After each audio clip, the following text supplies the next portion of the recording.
to Osman Saleh Mohammed, the Minister of Foreign Affairs of Eritrea. Honorable heads of state and government, distinguished participants, good morning. Allow me first to express our congratulations for your election as President of the 77th session of the General Assembly. I also want to congratulate His Excellency Abdullah Shahid for his successful stewardship of the Assembly during his presidency of hope in the 76th session. The annual session of the United Nations General Assembly held under the fitting theme, Watershed Moment, Transformative Solutions to Interlocking Challenges, is taking place at an exceedingly preoccupying time of profound, intertwined, and multiple crises of epic proportion. These calamities have adversely impacted all corners of our global village. In the past 2.5 years, the COVID-19 pandemic had exacted a huge human toll in the global terms. It also inculcated chronic economic difficulties and structural setbacks through domestic economic downturns and disruption of international supply chains.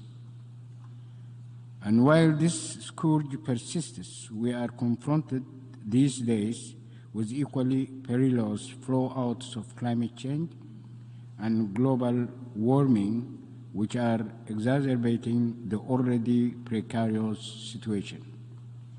Furthermore, cyclical conflicts, which have assumed an exceptionally dangerous and almost apocalyptic dimensions with the war in Ukraine, have ratcheted up the impending crisis to unprecedented levels. The COVID-19 pandemic aside, the other interlocking variables and dimensions of the crisis constitute the cumulative consequences and telltale symptoms of a tenuous and highly flawed global governance architecture. They are byproducts and manifestations of systemic failure of the unipolar order or unipolar world order that has prevailed for over 30 years.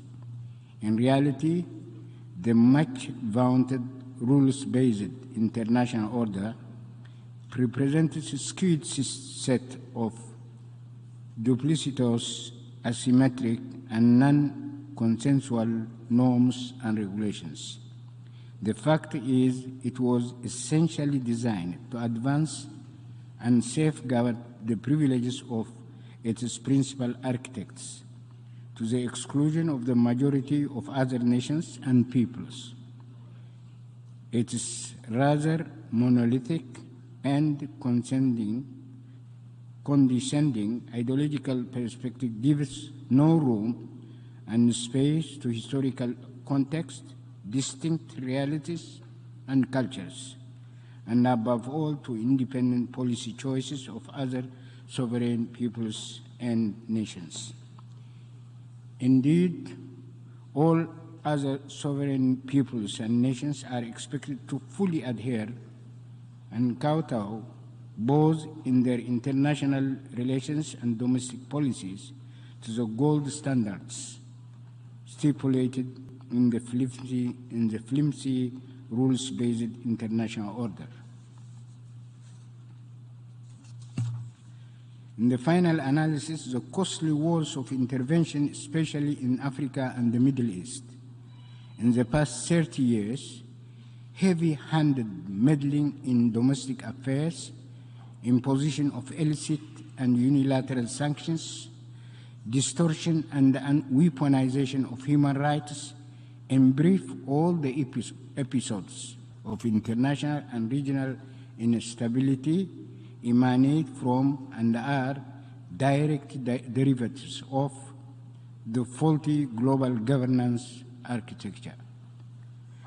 The negative ramifications of this dysfunctional system are not confined to the sovereign nations and peoples of the global south. For extreme and ludicrous inequalities where less than 1% of the population own 99% of national wealth, unbridled consumerism, which has bred and continues to aggravate climate change,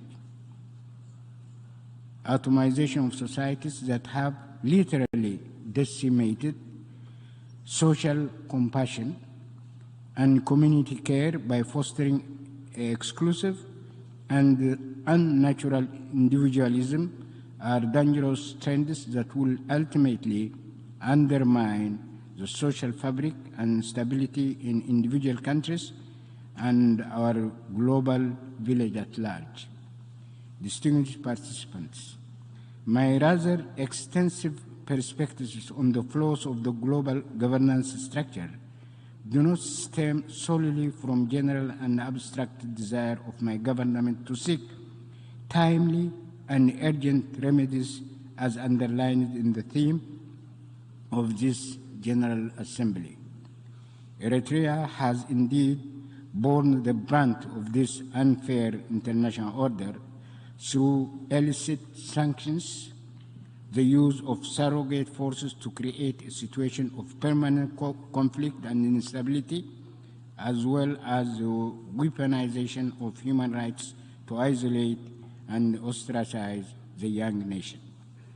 Excellencies, as we all agree, the gravity of the interlocking problems that our global village has to grapple with is so immense, warranting urgent and comprehensive remedial action.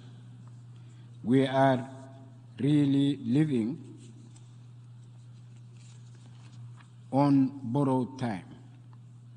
The prevailing global governance architecture has lost legitimacy and corroded vital global equilibrium that is crucial for continuity and sustainability.